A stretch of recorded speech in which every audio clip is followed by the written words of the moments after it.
besi. Ketinggian dinding itu nggak tanggung-tanggung, setinggi gunung di antara dua puncak gunung. Dan ternyata sekarang ditemukan lokasinya itu adalah di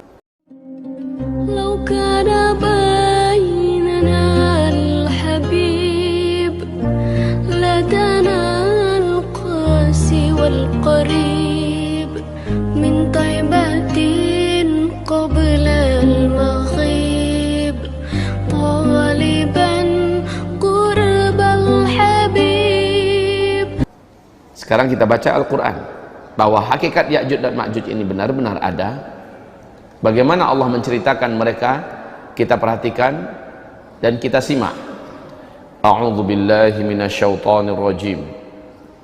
Ayat 92.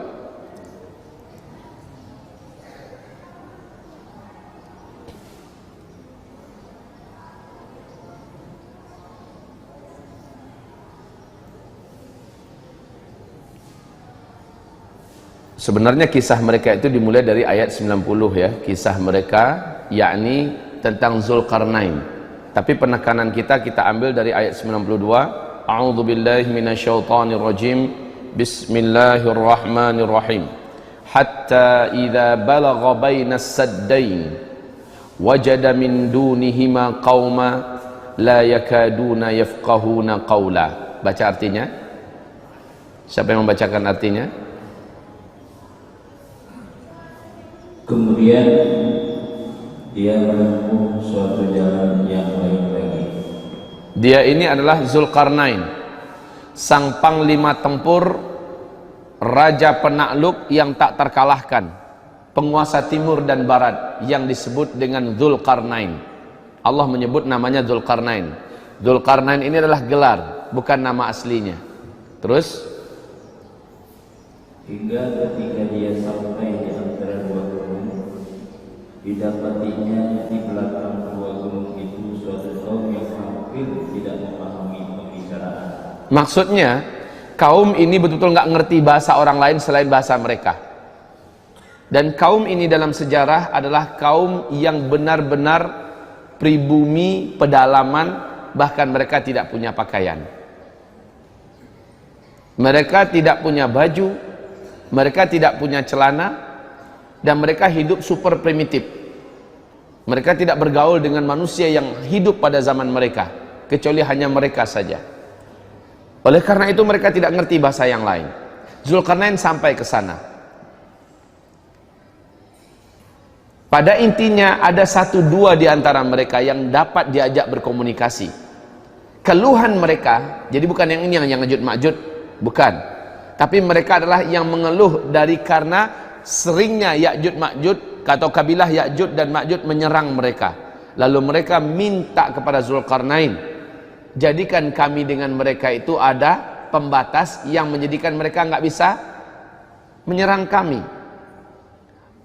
Apapun keinginan dari perbendaharaan dunia, duit, emas, apa segala macamnya, kami akan siapkan. Walaupun suku ini suku primitif, tapi mereka memiliki perbendaharaan bumi, kekayaan emas segala macamnya. Zulkarnain menolak.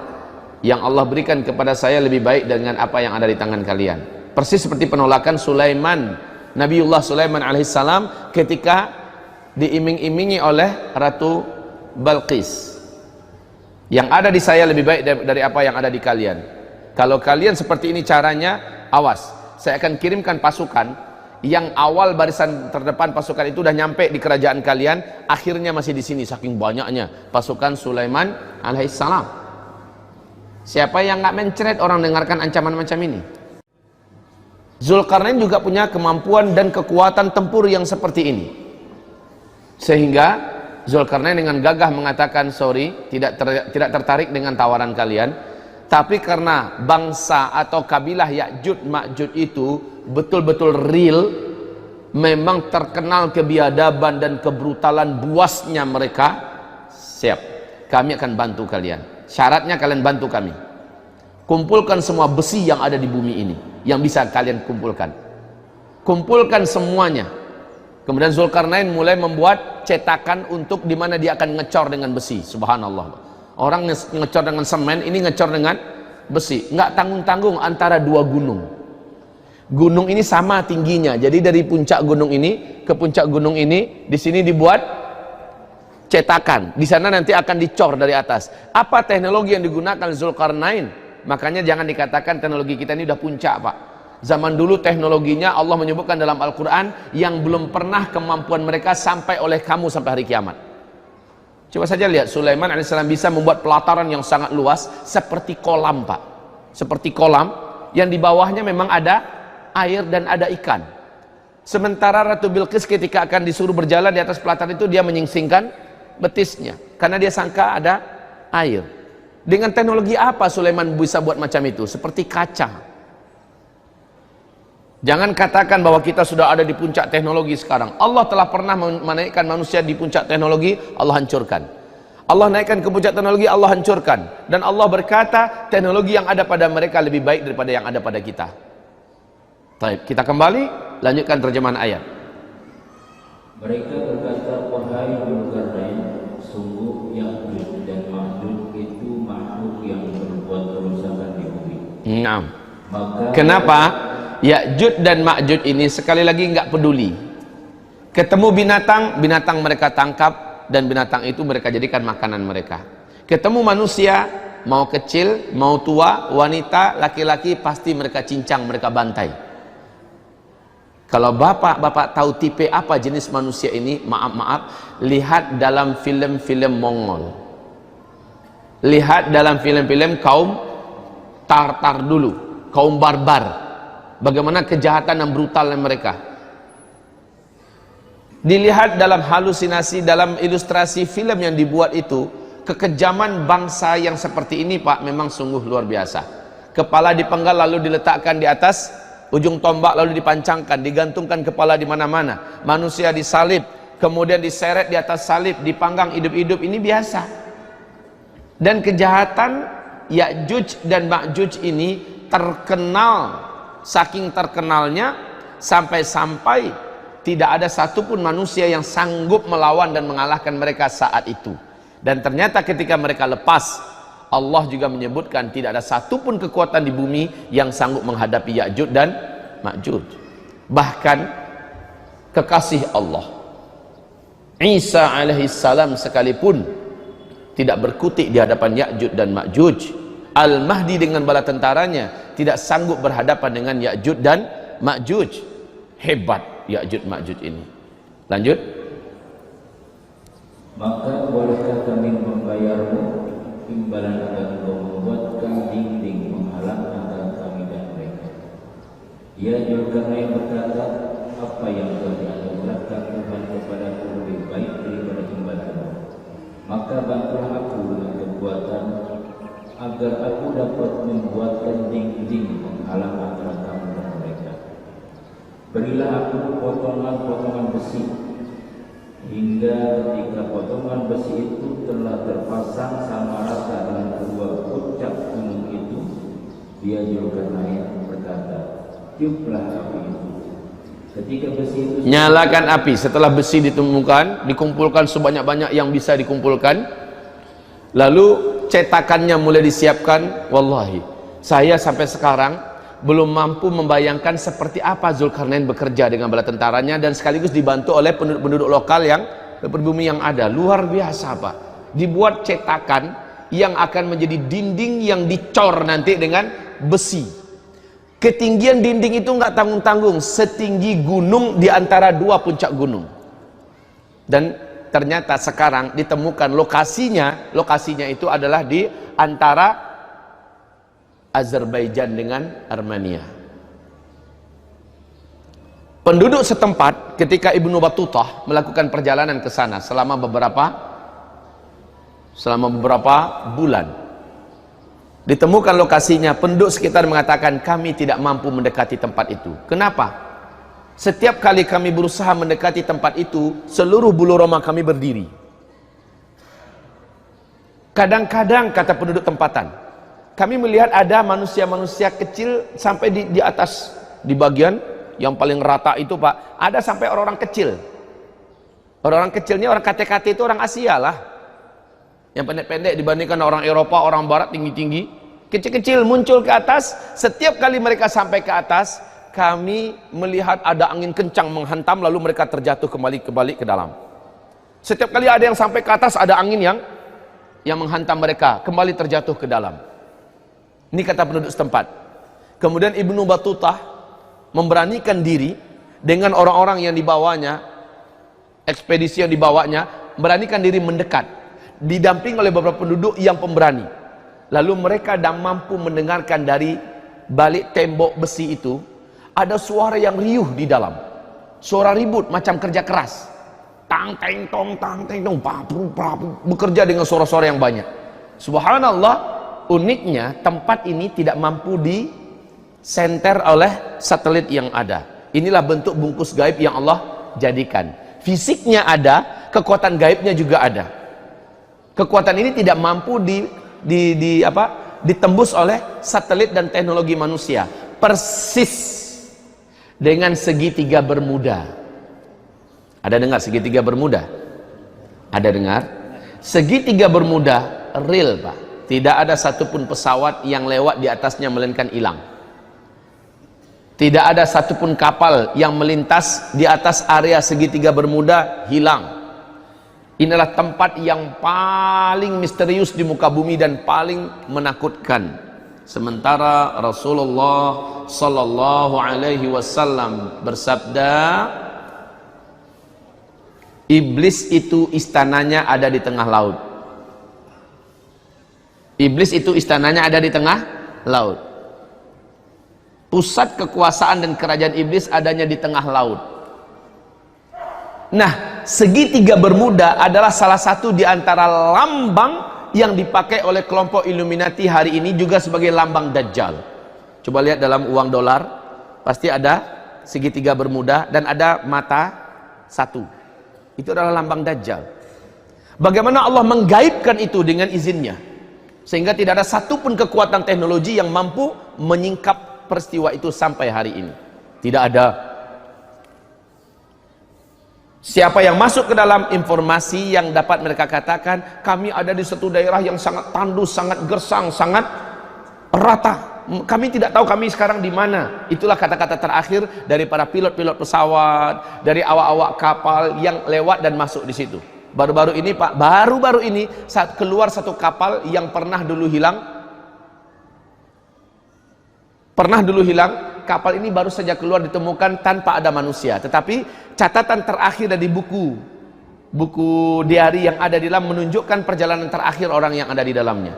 Baik, kita kembali kepada tembok yang dibangun oleh Zulkarnain. Juga sama, digaibkan oleh Allah padahal fisik temboknya ada. Allah Maha mampu melakukan ini.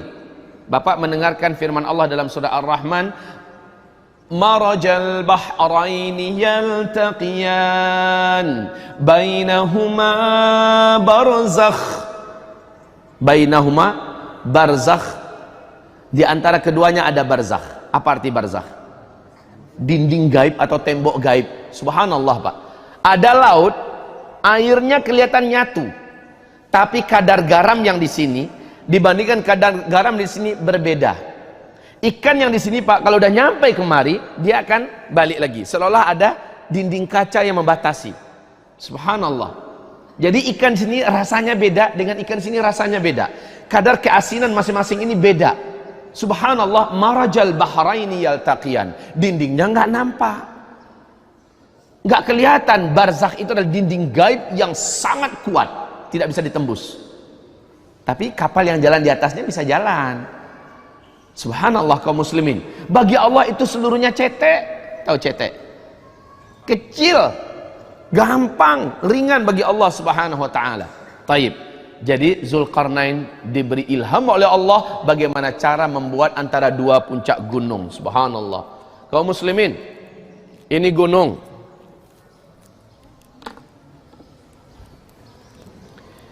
Ini gunung. Ini gunung. Di antara ini rata, inilah yang dicor oleh Zulkarnain.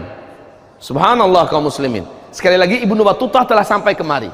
Ibnu Battutah bercerita apa yang mereka temukan, apa yang mereka lihat. Dan apa rekomendasi dari penduduk setempat? Bahkan penduduk setempat mengatakan jangan pernah pergi ke situ. Semacam ada hawa kematian kalau mendekat ke sana, Pak. Merinding seluruh bulu roma. Saya pernah mendengar dari ustadz anak kandungnya Abu Bakar Al-Ba'asyir, Ustadz Abdul Rahim. Beliau mengatakan beliau pernah mendekati tempat itu. Memang beliau mengatakan semacam ada hawa negatif yang sangat tidak nyaman. Tidak ada penduduk yang berani mendekati tempat ini, Pak. Tayyib. Dan ini ada janji dari Allah bahwa ada masanya nanti akan keluar, akan lepas, akan runtuh. Ketika ini runtuh, maka mereka pun meluncur seperti sarang semut yang diganggu, keluar semutnya kemudian merata kemana-mana. Kita lanjutkan firman Allah, lanjutkan terjemahnya. Ketika besi itu sudah menjadi merah seperti api, dia pun berkata, berilah aku tembaga yang mendidih, agar kutuangkan ke atasnya besi panas itu. Maka mereka Ya'juj dan Ma'juj tidak dapat mendakinya dan tidak dapat pula melubanginya. Nah, kaum muslimin yang kami muliakan, dinding ini wahai hamba-hamba Allah yang kami muliakan, dimulai dengan nama Allah, dimulai dengan zikir, dimulai dengan doa oleh Zulkarnain beserta bala tentaranya. Maka sejak itu didoakan, sejak itu dinding ini bukan hanya dinding biasa, tapi dinding berlapis kekuatan zikir dan doa. Tidak ada yang mampu, tidak ada yang mampu menjebol dinding ini. Kata Rasulullah sallallahu alaihi wasallam, nanti kita bacakan hadisnya, bahwa setiap kali Ya'juj Ma'juj berhasil melobangi dengan kerja keras yang dahsyat sebesar ini, kata Rasul, sebesar ini. Setiap kali dia berhasil melobangi sebesar ini, hari pun sudah malam. Kata pemimpinnya, balik lagi, besok kita lanjutkan. Dalam satu malam itu Allah telah kembalikan utuh dinding ini. Besok mereka lihat lagi, sudah ketutup lagi. Semangat mereka nggak pernah patah, tidak pernah padam, ulang balik sampai tenggelam matahari, hari gelap, mereka sudah berhasil melobang lagi kecil. Tapi tidak pernah, besoknya balik lagi. Seperti itulah hari-hari mereka, Pak. Luar biasa gigih ini manusia, Ya'juj dan Ma'juj. Terus dia juga berkata, dinding ini adalah rahmat dari Tuhanku. Seperti Sulaiman ketika mampu mendatangkan singgasananya Balqis. Terkenal singgasana itu, Pak, singgasana yang besar, berat, mewah, bertahtakan dan berlapiskan emas, permata dan luar biasa. Enggak ada orang di bumi yang sanggup buat singgasana seindah Balqis punya. Tapi Sulaiman menawarkan, buat sayembara, siapa di antara kalian yang mampu mendatangkan secepat mungkin istananya Balqis kemari? Jin Ifrit, terkenal dengan jin terkuat dari bangsa jin, berkata, saya mampu sebelum engkau berdiri tempatmu, dia sudah nyampe sini. Seorang wali Allah berkata, insya Allah sebelum engkau memejamkan kelopak matamu sudah nyampe kemari. Kalah kemampuan jin Ifrit. Bismillah, silahkan, langsung sampai di tempat. Dan ini adalah karamah yang sempurna dari seorang wali Allah subhanahu wa ta'ala. Setelah nyampe, dilihat oleh Sulaiman, Masya Allah, ini singgasana, Masya Allah. Langsung sujud syukur Sulaiman, dan dia tidaklah menyombongkan diri. Sulaiman berkata, hadza min fadli rabbi, ini hanyalah dari karunia Allah untukku. Zulkarnain juga begitu. Setelah membuat prestasi yang sampai hari kiamat gak akan ada yang bisa buat coran dari besi setinggi ini, Pak.